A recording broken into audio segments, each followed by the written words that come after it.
kita mulai acara kita pada hari ini, yaitu masalah daripada hasil yang akan saya sampaikan, masalah guru penggerak. Terlebih dahulu, bismillahirrahmanirrahim. Assalamualaikum warahmatullahi wabarakatuh. Yang saya hormati dan saya banggakan Bapak Ibu Dewan Guru SD Roy Panas. Alhamdulillahirrahmanirrahim. Wassalatu wassalamu ala asrofil anbiya'i wal mursalin wa ala alihi wa sahbihi ajma'in. Amma ba'du. Pertama-tama marilah kita bersama-sama memanjatkan puji syukur dari Allah Subhanahu wa taala. Alhamdulillah, pada pagi hari ini kita masih diberi oleh Allah Subhanahu wa taala kenikmatan, terutama nikmat sehat, nikmat kesempatan, sehingga kita bisa bersama-sama melaksanakan aktivitas kita sebagaimana biasanya, yaitu memberikan pendidikan kepada anak-anak kita yang insya Allah mereka nanti akan menjadi penerus generasi-generasi yang telah lalu menjadi generasi yang akan datang. Oleh karena itu, Bapak Ibu, di sini dalam penyampaian pendidikan yang sekarang ini akan mengacu kepada pendidikan yang lebih maju lagi. Oleh karena itu, pemerintah sekarang menggalakkan daripada atau sosialisasi masalah daripada terutama bagi guru-guru yang muda sekarang akan dibentuk menjadi guru profesional. Oleh karena itu, sekarang ini salah satunya di SDN kita menjadi duta SDN Roy Panas, bahkan duta daripada Kecamatan Wonosobo dan Kabupaten Tenggamus khususnya, bahwa akan beliau sudah beberapa bulan mengikuti daripada pelatihan-pelatihan masalah daripada guru penggerak. Oleh karena itu, beliau akan memberikan hasil daripada selama beliau mengikuti materi-materi apa yang harus disampaikan dalam hal guru penggerak. Nah, sekarang ini berbeda dengan kurikulum yang lalu. Marilah kita sama-sama nanti merubah daripada mindset kita yang tadinya kita mengharuskan murid itu apa yang kita inginkan, yang akan kita capai, apa yang ada di benak kita, murid itu harus bisa. Murid itu harus patuh kepada guru. Murid itu harus istilahnya fokus dalam pembelajaran. Kemudian murid harus memahami dari semua materi yang kita terapkan kepada murid siswa, yang harus bahkan harus ditekankan harus tercapai pada saat itu. Oleh karena itu, marilah kita bersama-sama daripada merubah hal-hal seperti itu. Oleh karena itu, di sini ada beberapa hal yang harus dirubah oleh Bung Seri selaku yang dipercaya untuk mengikuti materi-materi daripada guru penggerak. Yang pertama, kita harus merubah mindset kita. Guru merupakan satu sumber belajar. Kita itu sumber belajar daripada siswa kita. Kemudian kita sebagai pendidik harus cermat dalam melihat bakat anak sesuai kodratnya. Yang tadinya kita kurang memperhatikan apa daripada kemauan anak itu, kurang kita perhatikan. Kita anggap semua anak itu sama, keinginan kita anak itu sama, padahal anak itu kan berbeda-beda kemampuannya. Nah, di situ dapat kita gali potensi anak itu, kita hanya sebagai sumbernya kita arahkan anak itu kemana. Kalau dia kemampuannya di mana, nanti kita arahkan. Jadi di situ anak-anak akan merasa senang karena apa? Mereka senang karena karyanya dihargai, kemampuan dia dihargai. Kalau dia tidak mampu matematika, dia mampunya di bahasa, apa salahnya kita arahkan? Gitu juga yang ada yang di kesenian, ada yang di olahraga, ada yang di IPA dan sebagainya. Itu adalah tugas kita. Itu nama. Kemudian kita lebih memerdekakan anak dalam belajar. Nah itu tadi kita suruh anak itu, mana potensi kamu, silahkan cari mana yang kamu suka, mana yang kamu bisa, kemampuan kamu di mana. Kemudian kita juga dapat menerapkan kompetensi pelajaran di abad 21, yaitu critical thinking, kreatif, community dan kolaborasi itu artinya anak itu disatukan. Jadi kamu kemampuan kamu sini, kemampuan kamu kalau sudah dikolaborasikan, anak itu kita lihatnya juga akan kelihatan senang, menyenangkan anak. Yang jelas kita sekarang ini tidak boleh anak itu mengikuti kemauan kita. Kita yang mengikuti kemauan anak. Anak itu maunya yang mana, kita ikuti. Jadi itu adalah tujuan belajar. Yang sementara ini kita seolah-olah anak itu harus mengikuti kita. Kamu harus bisa ini. Kalau nggak bisa kita pusing dengan anaknya. Nah sekarang kita ikuti kemauan anak. Mudah-mudahan kalau anak itu senang dalam mengikuti pembelajaran, otomatis kita juga dalam belajarnya nggak terbebani. Jadi kita jangan sampai jadi beban, supaya anak itu kita haruskan bisa. Sekarang nggak seperti itu lagi. Mudah-mudahan atas kerjasama kita, marilah kita bersama-sama merubah kebiasaan kita, merubah mindset kita yang tadinya anak itu harus mengikuti kita, sekarang dibalik, kita yang mengikuti daripada kemauan anak belajar. Mari kita sama-sama bebaskan mereka dalam belajar, supaya mereka senang dalam belajar, otomatis mereka nantinya akan senang juga untuk berangkat ke sekolahnya. Kalau dia sudah betah di dalam kelas, betah dalam pembelajaran, insya Allah semuanya akan berjalan dengan baik. Oleh karena itu, saya mohon kepada Ibu Seri Hartati untuk selanjutnya apa yang harus disampaikan kepada rekan-rekannya, hasil belajarnya selama ini sampai di mana. Sekarang silakan ditularkan kepada rekan-rekan gurunya yang lain. Insya Allah semuanya akan bisa dengan kerjasama kita. Mudah-mudahan pendidikan ini akan berjalan lebih baik, maju untuk SDM kita, terutama kita utamakan untuk SDM mulai panas, karena kita yang dipercaya. Mudah-mudahan itu menjadi contoh kepada rekan-rekan guru daripada SD-SD yang lain. Jadi hanya itu yang bisa saya sampaikan. Lebih kurangnya saya mohon maaf pada Bapak Ibu. Saya bila taufiq wal hidayah. Wassalamualaikum warahmatullahi wabarakatuh.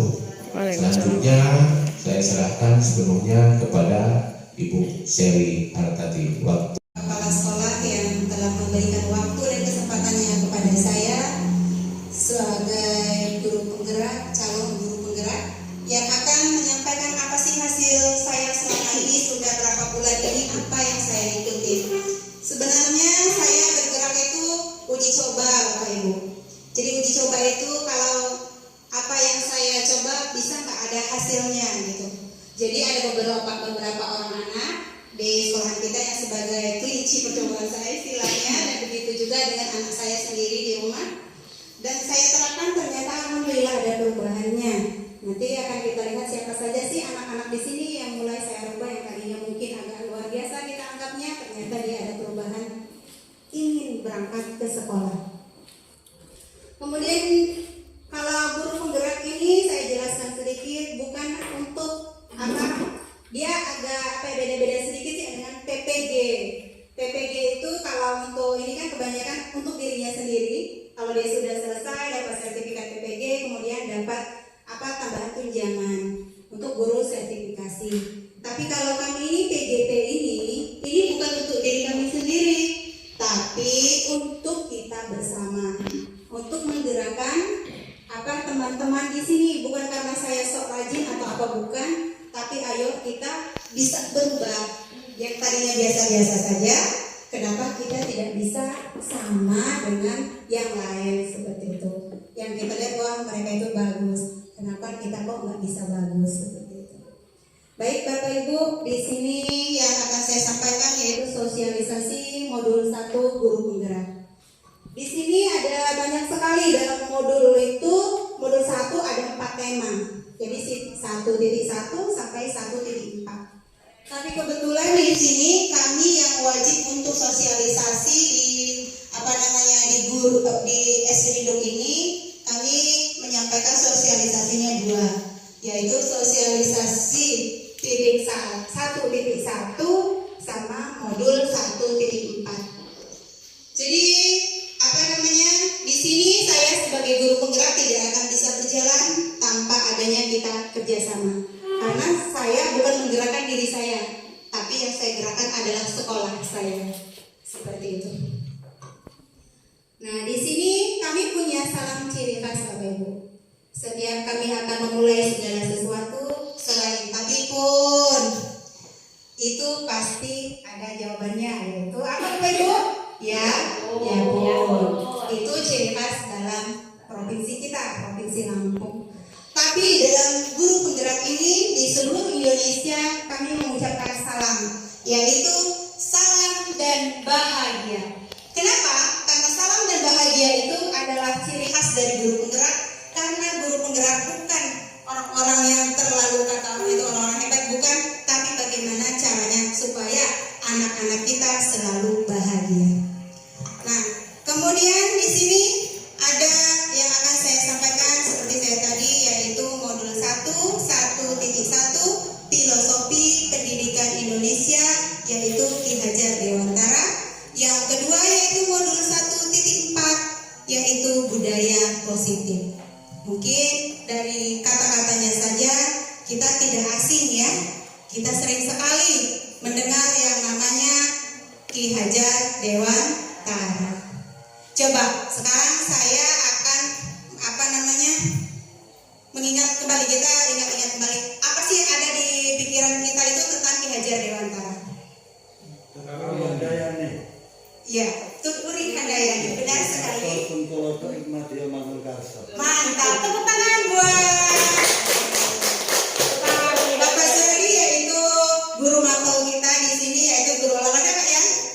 Ya, jadi di sini guru mapel kita masih ingat dengan semboyan apa tadi Pak? Ingarso Sung Tolodo, terus Ingmadya Mangunkarso Tuturi Handayani. Itu yang akan kita lihat ada apa sih di situ seperti itu ya. Nah, ini dia. Ingarso Sung Tolodo, Ingmadya Mangunkarso Tuturi Handayani. Kalau Tuturi Handayani setiap hari kita lihat ada di topi anak-anak ya. Di topi anak-anak. Tapi apakah sudah tahu? Apakah belum? Ayo coba kita ingat kembali apa dari semboyan itu, dari Ingarso Sung Tolodo, Ingmadya Mangunkarso Tuturi Handayani. Ayo siapa yang bisa? Siapa yang tidak lupa? Karena kita semua pasti di sini apa? Sudah sangat senior ya. Kalau saya baru sekali. Bagaimana Pak? Dari semboyan itu tadi? Apa itu Ingarso Sung Tolodo? Saya Bu. Ya, apa itu Pak? Orang pemimpin harus memberi contoh teladan orang yang baik. Iya, pintar. Tepuk Sama, tangan. tepuk tangan buat. Jadi itu adalah arti dari Ingarso Sungtulodo, yaitu kita sebagai pemimpin, sebagai guru harus menjadi suri tauladan yang baik buat anak-anak didik kita ataupun untuk masyarakat. Jadi bukan hanya di sekolah, tapi juga di masyarakat. Kemudian ada yang itu di bawahnya yang kedua yaitu Imadia Mangunkarso. Apa sih Imadia Mangunkarso? Iya. Karsa. Apa itu? Karso. Iya. Apa? Saat kita walaupun di tengah kesibukan kita sebagai seorang guru, sebagai anggota masyarakat, kita tetap memberikan apa?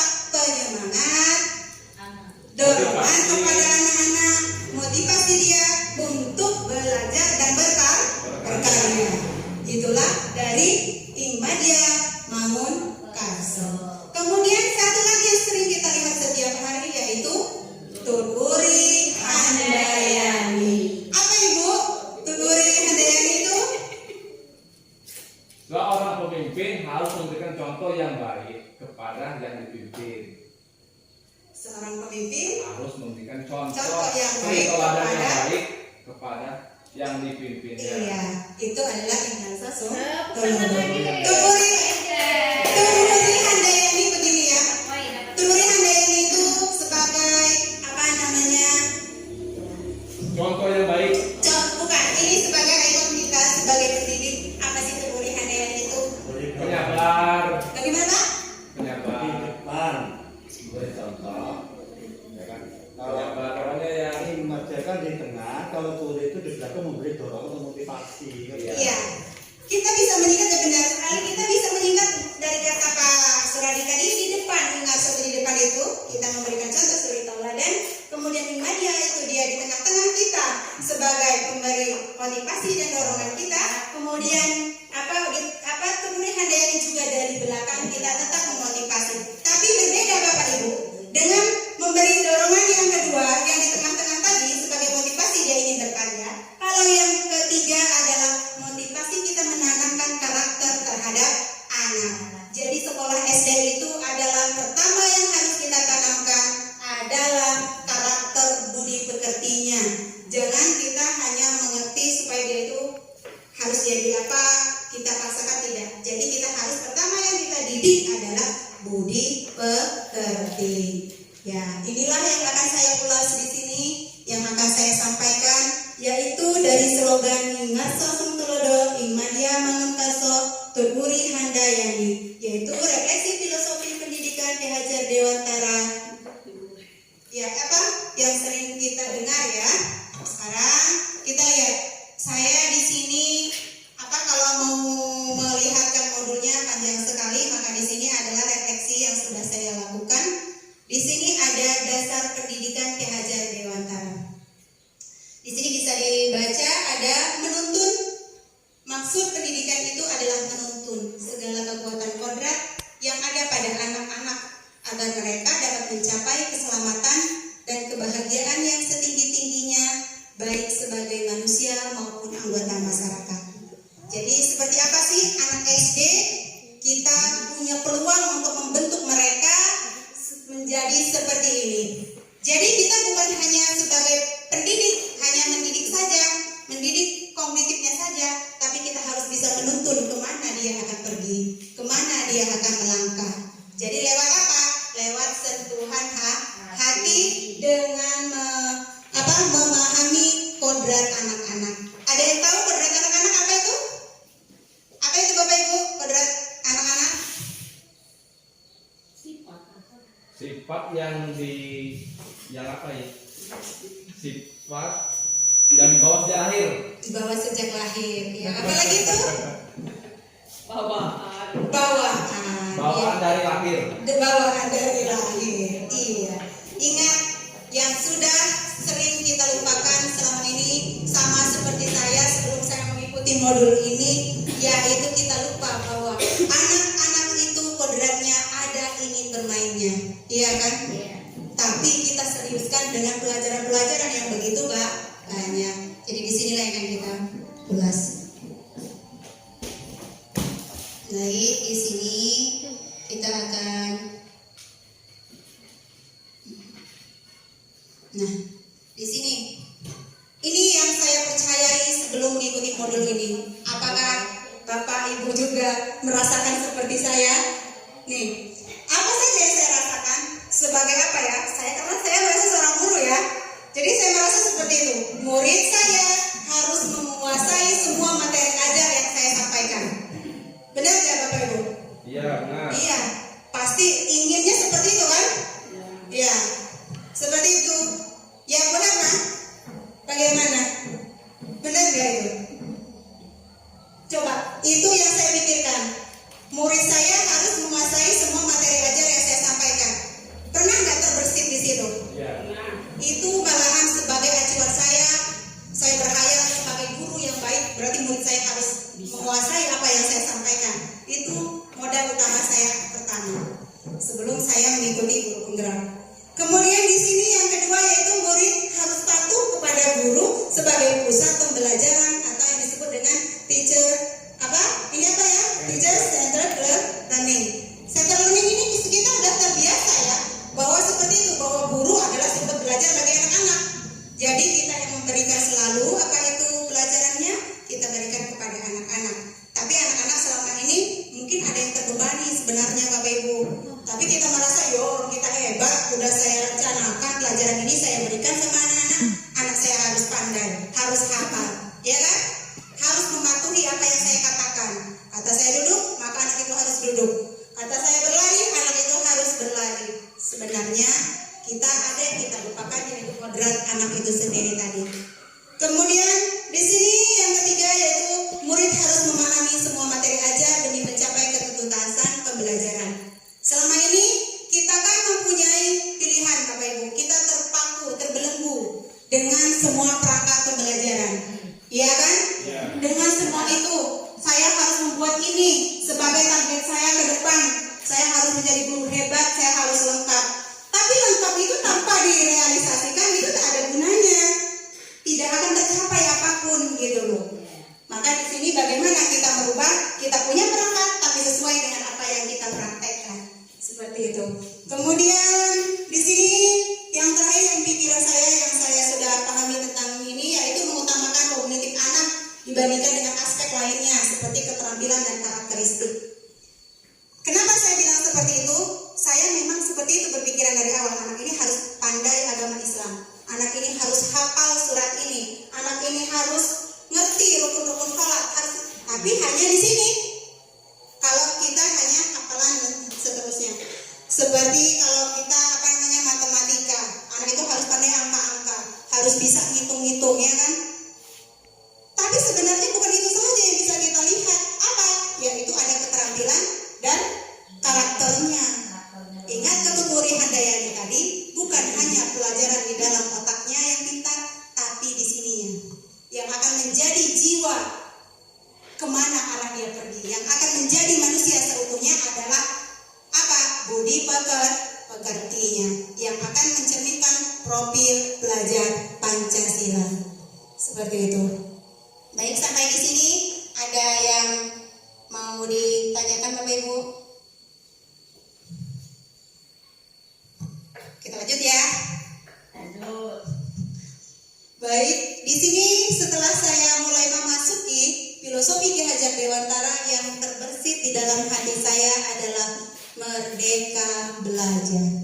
Itulah yang sekarang yang kami gadangkan, yang kami sedang publikasikan, yang sedang kami pelajari dan ingin kita bersama-sama merubah diri kita, bukan saya saja tapi teman-teman semua, yaitu dengan merdeka belajar.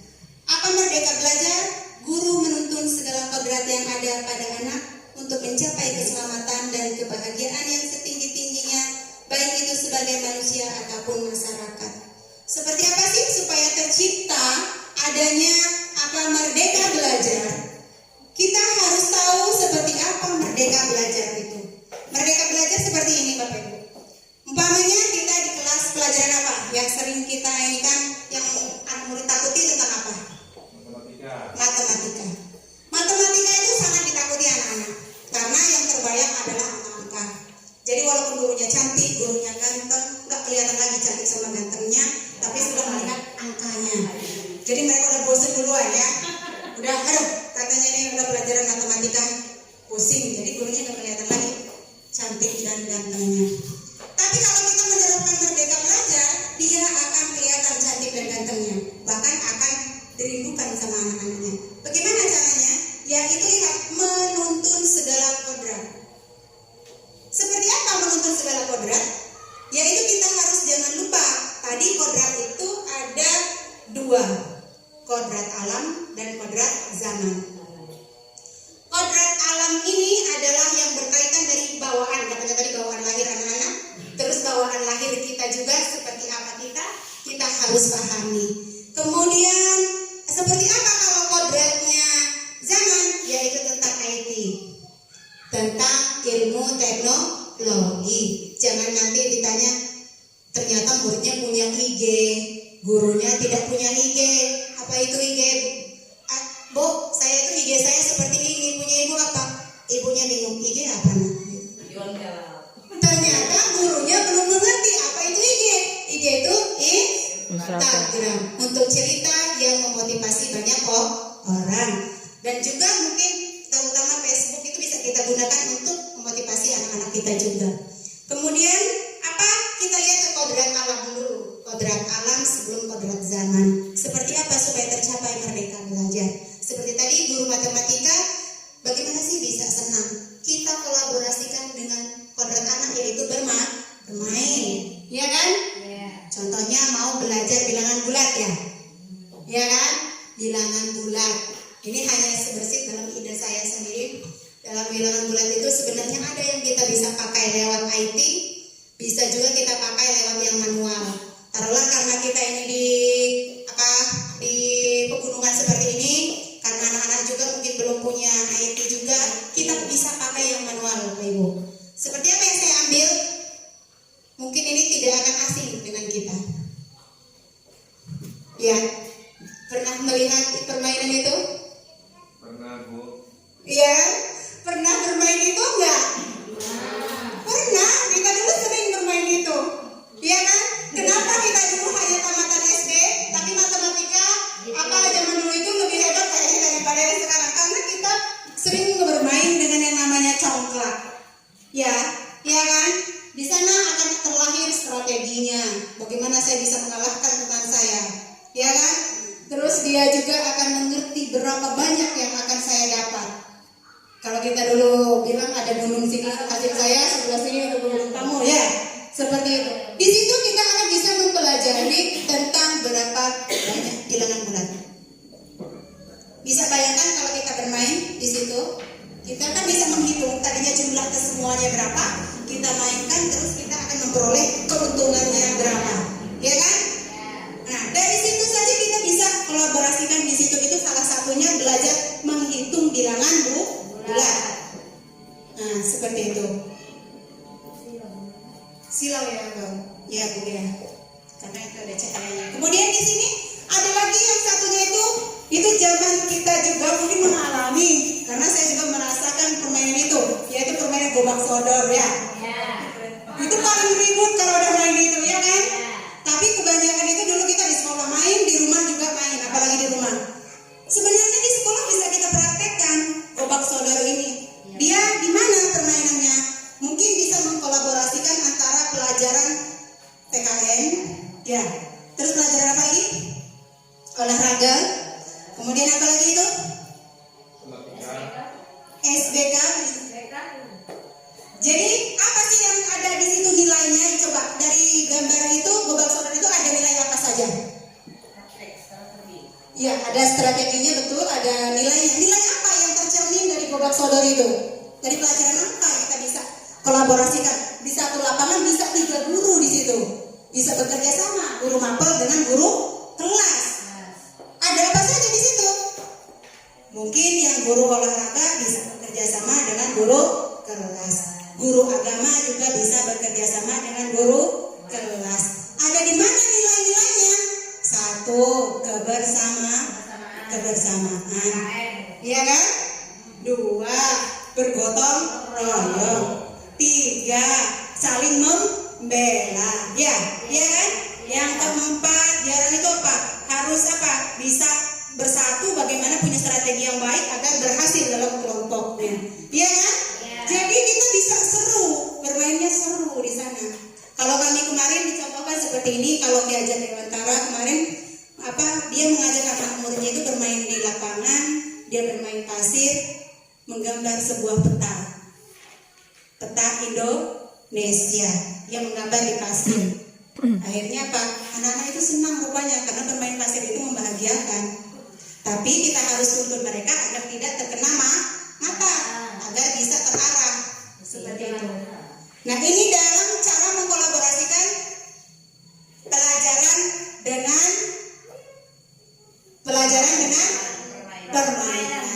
Jadi pasti guru matematikanya tak dibosankan lagi, ya kan?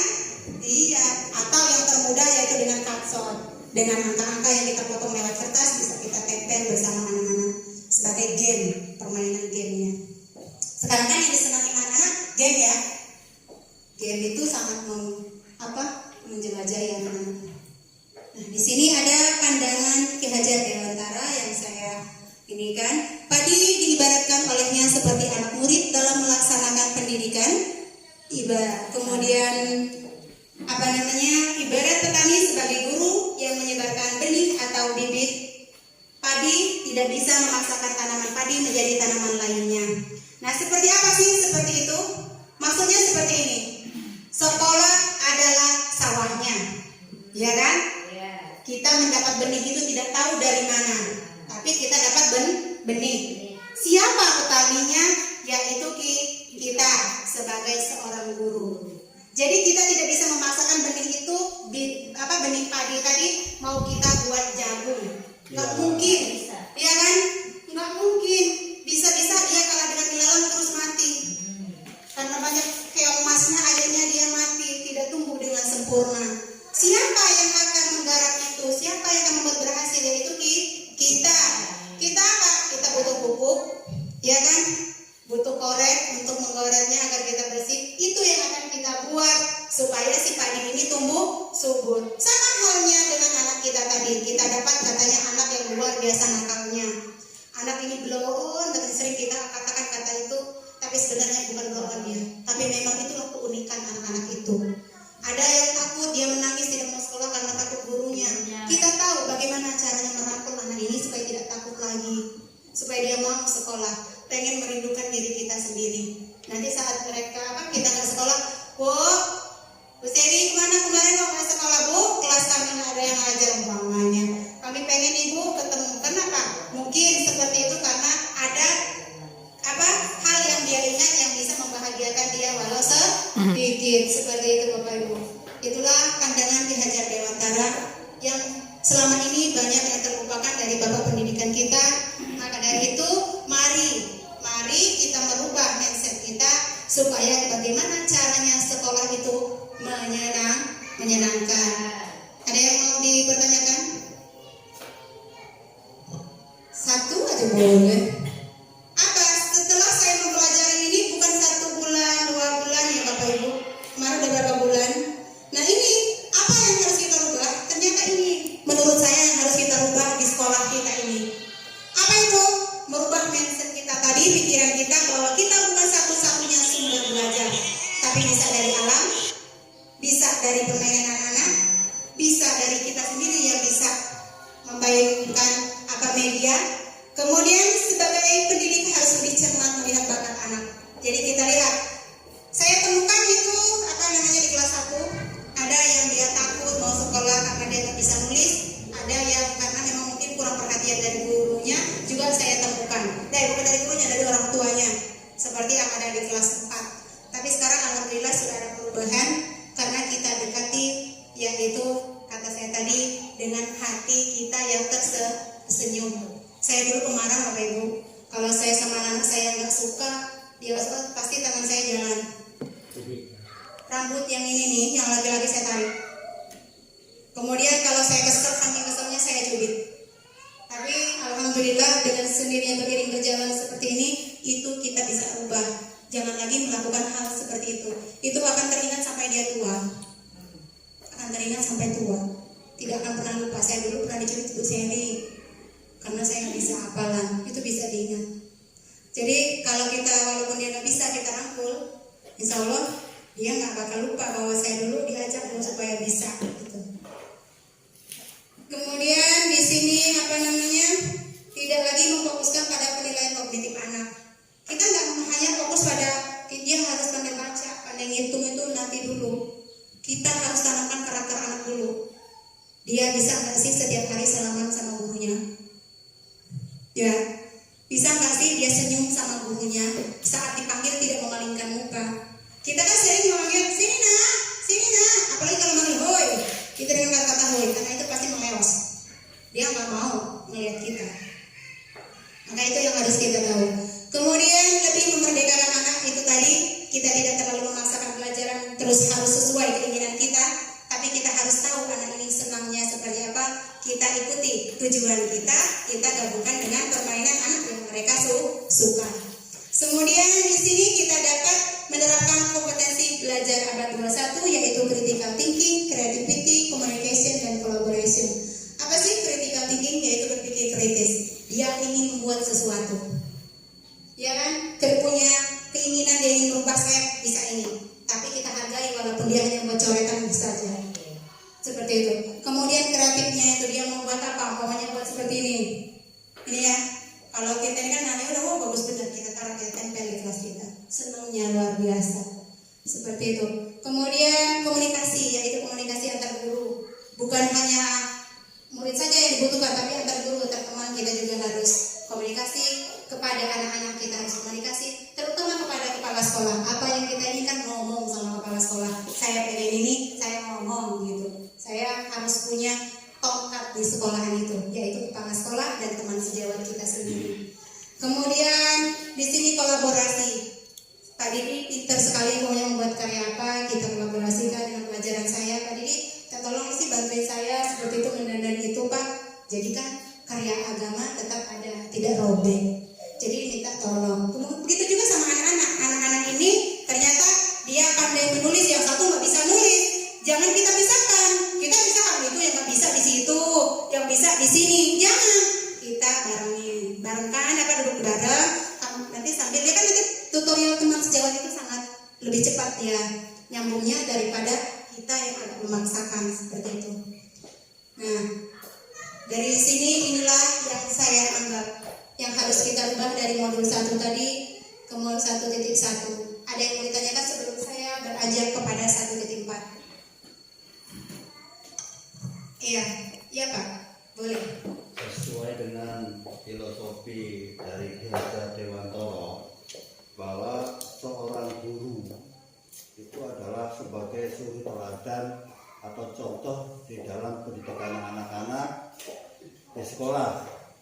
Nah, bagaimana langkah-langkahnya atau tindakan guru supaya anak itu akan lebih baik daripada yang telah berlalu, baik siswa maupun guru.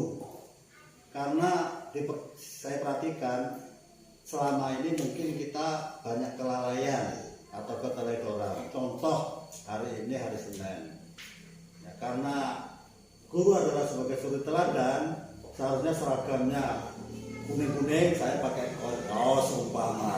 Itu mungkin anak-anak kan baca, kenapa ya kok Mas Suradi pakai kaos nggak pakai seragam kayak ibu-ibunya? Itu satu. Nah, dari segi sikap mungkin apa dalam penyampaian apa kata Bu Jari tadi. Nah, seorang guru mau nyuruh anak itu pakai bahasa yang halus, kan begitu maunya, kan begitu. Utamakan kata saya. Ya, supaya anak itu tidak ada batasan takut terhadap guru. Harus ada merasa bahwa guru itu adalah orang tua dan pendidiknya. Iya, penontonnya. Tolong jelaskan lebih detail lagi Bu Sari, terima kasih. Ya. Baik, terima kasih ya.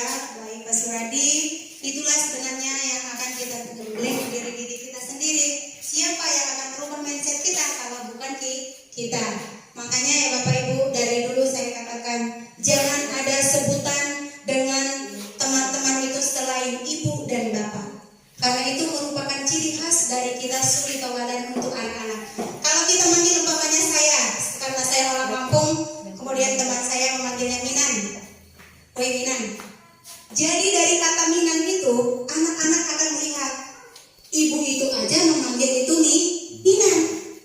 Berarti seperti itu saya harus memanggil teman saya dan guru saya. Seperti itu. Jadi kita harus ubah dari sekarang. Kalau dia ibu guru, kita panggil ibu walaupun dia masih muda. Begitu juga dengan bapak guru, kita panggil dia bapak. Karena baik itu merupakan salah satu penanaman karakter suri tauladan kita terhadap diri kita dan anak didik kita. Memanggil anak, jangan dengan kata, boy, sini, boy, sini. Itu tidak pas. Dulu saya sering seperti itu. Tapi ingat, kita dari sekarang ayo kita berubah. Jangan seperti itu. Pokoknya kita panggil anak ini siapa sih namanya, tapi hafal namanya. Ya kita panggil dengan satu kata saja. Sayang, sini nak, boleh nggak ibu minta tolong? Ada kata sayang, boleh nggak ibu minta tolong? Dari kata minta tolong itu anak itu iya bu, apa yang bisa bu? Apa bu, saya harus nolong apa? Dia kan langsung bekerja nanti. Nah itu sampah itu banyak loh nak. Gimana caranya? Bagus nggak itu? Harus dilembutin. Oh seperti itu. Bagus nggak sih nak? Nggak bu. Ya udah yuk ajak teman-temannya kita bersihkan. Maka dengan sendirinya dia menjadi pemimpin. Ayo teman-teman kita bersihkan sampah. Kata ibu saya itu kita harus membersihkan sampah. Jadi dari kata minta tolong dan panggilan sayang itu Pak ya, salah satunya saja. Jadi apalagi kalau kita mau bahas itu sangat panjang sekali dan banyak sekali. Itu hal terkecil saja. Apalagi sebagai guru kelas, jangan sampai ada yang tidak tahu mana murid saya yang tidak sekolah. Jadi harus tahu kenapa dia tidak sekolah, kenapa dia tidak mengerjakan PR. Ada apa dengan saya? Apakah saya sudah pantas menjadi seorang guru? Seperti itu. Baik, terima kasih atas responnya Pak. Dan sekarang akan saya masuk ke modul 1.4 yaitu budaya positif. Budaya positif ini sebenarnya banyak, ada 6. Ada perubahan paradigma, stimulus respon dan lawan dari kontrol, kemudian arti disiplin, dan 3 motivasi perilaku manusia, keyakinan kelas, hukuman dan penghargaan, kemudian 5 kebutuhan dasar manusia, 5 posisi kontrol, dan segitiga restitusi. Di sini akan saya berikan tidak semuanya akan saya ini sampaikan, tapi kita lihat mana sih yang harus kita lakukan. Satu hal saja di sekolahan kita, yaitu melakukan keyakinan kelas, hukuman dan penghargaan itu kita rubah. Keyakinan kelas itu seperti apa? Melakukan kesepakatan kelas Bapak Ibu. Seperti ini. Langkah penerapan budaya positif mulai dari situ saja. Kelas impian. Ya kan? Kelas impian yaitu 1 memiliki pengharum ruangan. Punya enggak? Nah, kemudian guru yang suka bercanda dengan anak-anak. Sebelum kita mulai pelajaran kita bercanda dulu lah sama anak-anak. Kita bermain dulu lah sama dia.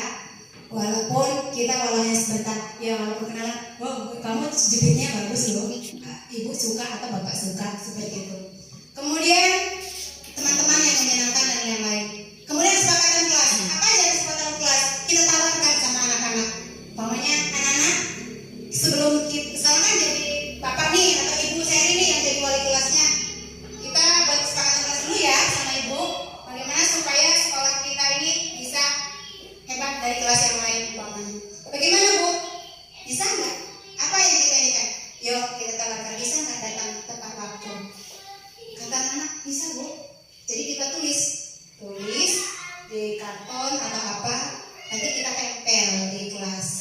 Kalau sebelumnya dulu tepat waktu ya. Nah hanya itu kan sepakat. Kalau kesepakatan bukan hanya untuk muridnya, tapi antara guru dan murid. Harus sepakat dulu. Dan ingat, dari kesepakatan yang kita buatkan itu nanti bukan hanya gurunya yang bisa memberikan sanksi, tapi muridnya pun bisa menegur gurunya. Pak, kan kita udah sepakat kemarin bahwa kita tepat waktu. Kok bapaknya 15 menit terlambat?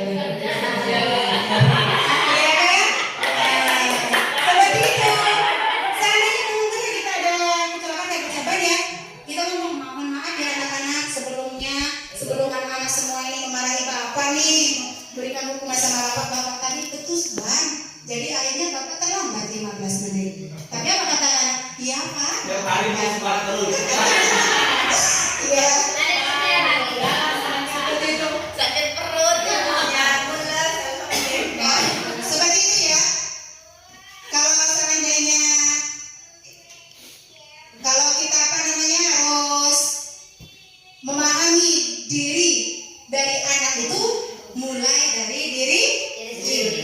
dari diri sendiri dulu. Mengerti dengan kelas impian dengan kelas ini kesepakatan kelas? Karena dari sosialisasi saya ini nanti kita akan lihat kelasnya Ibu Yuni ini udah bagus, tapi kesepakatan kelasnya belum terlihat.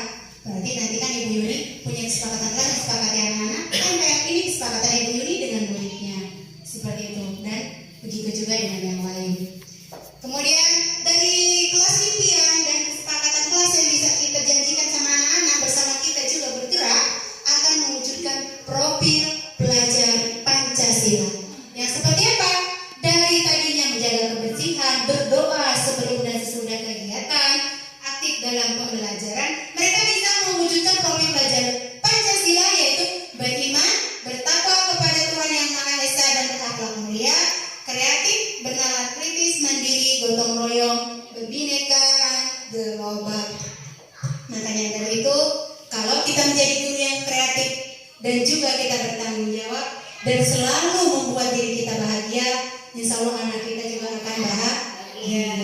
Seperti itu. Jangan kita ada masalah di rumah, kita bawa ke sekolah, kita diam-diaman sama guru yang lain, kemudian kita manyun-manyunan, berarti kita belum punya profil pelajar Pancasila. Gurunya belum memiliki, apalagi anak-anaknya. Seperti itu. Walaupun tadi saya habis berantem dengan suami saya, ya di sini saya senyum-senyum aja lah, walaupun sakit nih masih ada di sini. Tapi jangan dibawa ke depan anak-anak. Oke, baik. Dari situ ya Bapak Ibu. Kemudian di sini ada kebutuhan dasar manusia yang harus kita selalu ingat, yaitu di sini ada 5. Apa sih? Pertama, bertahan hidup. Kita harus bertahan hidup. Dari mana anak bertahan hidup? Dari dia mau sekolahnya bertahan, jangan sampai dia keluar dari sekolah, jangan dia berhenti sekolahnya.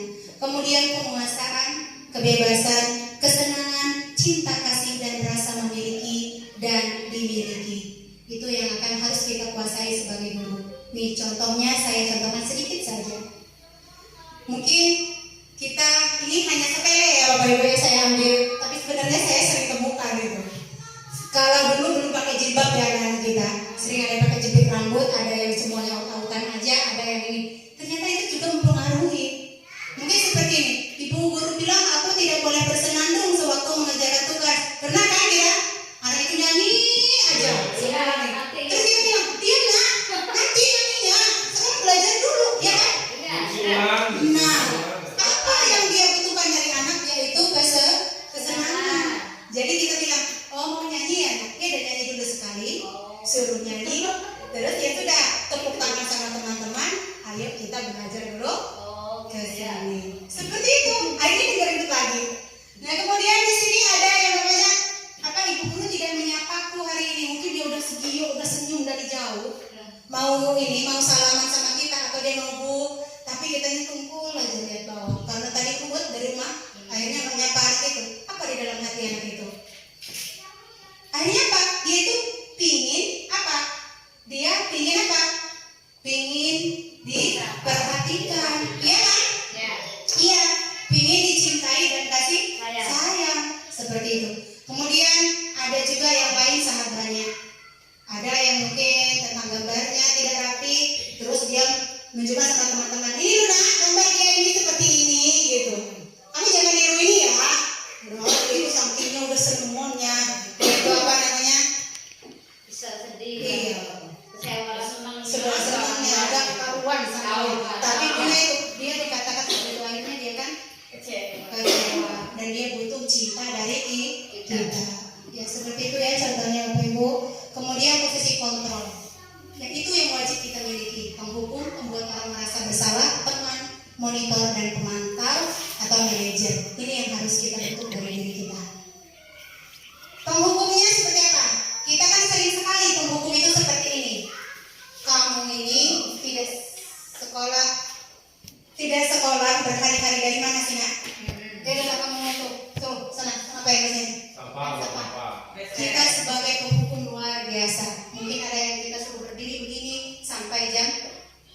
kita bentuk mulai dia dari apa yang dia ketinggalan pelajarannya selama berhari-hari itulah yang akan kita hukumkan. Tapi bukan kita jejerin pelajaran semua, tapi kita tanamkan apa yang pernah ketinggalan, kita tanamkan sama dia, kita bilang yuk sini, kamu kemarin dari sekolah, ayo bantu ibu atau bantu bapak buat ini, seperti itu ya. Itu menghukum. Kemudian membuat orang bersalah juga kita harus tekankan seperti apa. Jangan membuat, nah kamu ini salah kalau begini. Tapi kita tanya, pokoknya dia bolos. Dia kenapa? Ya udah seperti apa? Kita tanya kenapa dia bolos? Ada apa? Kita tanya benar apa salah gitu. Nanti kan dia jawab apa salah katanya. Nah itu baru kita memberikan rasa bersalah kepada dia. Bukan kita yang memberikan rasa bersalahnya, tapi anak itu sendiri. Baik, dari situ ini ada apa itu restitusi? Restitusi adalah proses penciptaan kondisi bagi murid untuk memperbaiki kesalahan mereka sehingga mereka bisa kembali pada kelompok mereka dengan karakter yang lebih kuat. Baik Bapak Ibu, itulah yang telah kita pelajari dari awal sampai akhir. Semoga dari pembahasan saya itu ada hikmah dan yang bisa kita ambil dari sedikit saja, nggak usah banyak-banyak. Kita mulai dari kelas impian dan kesepakatan kelas anak-anak dan merubah pola pikir kita bersama. Nah sebelum kalian seperti ini seperti apa sih yang Ibu Seri pernah lakukan ini? Seperti ini cara ininya. Ini ada salah satu video yang akan saya lihatkan bagaimana caranya